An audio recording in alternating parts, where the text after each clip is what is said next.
Hello বন্ধুরা, কেঙ্কা আছেন বারে? আপনারা ভালো আছেন তো? এই যে দেখেন, এটা সাদা ফুল আর হলদা ফুল নয়। এই সাদা ফুল আর হলদা ফুল আপনারা এখন কোন তো কোনটা কোন ফুলের ক্যাঙ্কা ফলন হয়? এই হলদা ফুল হচ্ছে দুই শীষের শসা।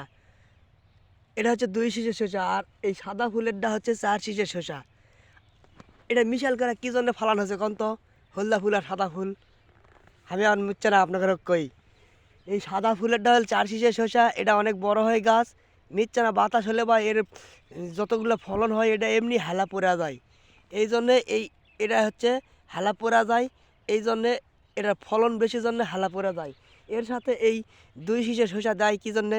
এর গাছ শক্ত, এটা দুই শীষ, ফলন কম হলেও এটা হেলা পড়ে না। আর এটা যখন হেলা পড়বা যাবে, এই হলদা ফুলালা, এই হলদা ফুলের গাছ এই সাদা ফুলের গাছও ধরা থুবে। এই জন্যে এই সাদা ফুল আর হলদা ফুল মিশাল করা লাগাই।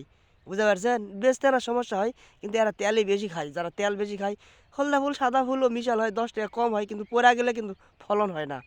তা আপনারা যারা আসলে পোড়া যায় চার সীসা বেশি ফলন নেবেন, চার সীসা শসা বেশি ফলন নেবেন, পোড়া যায়, আপনারা এই হলদা ফুল আর সাদা ফুল কিন্তু মিশাল করা লাগাতে পারবেন। মানে দোকানদারকে দেখাবেন ভাই চার সীসের দাও আর দুই সীসের দাও, তাহলে আপনাকে আর শসা পড়বে না, ফলনও ভালো থাকবে। তাহলেন আজ এই পর্যন্তই।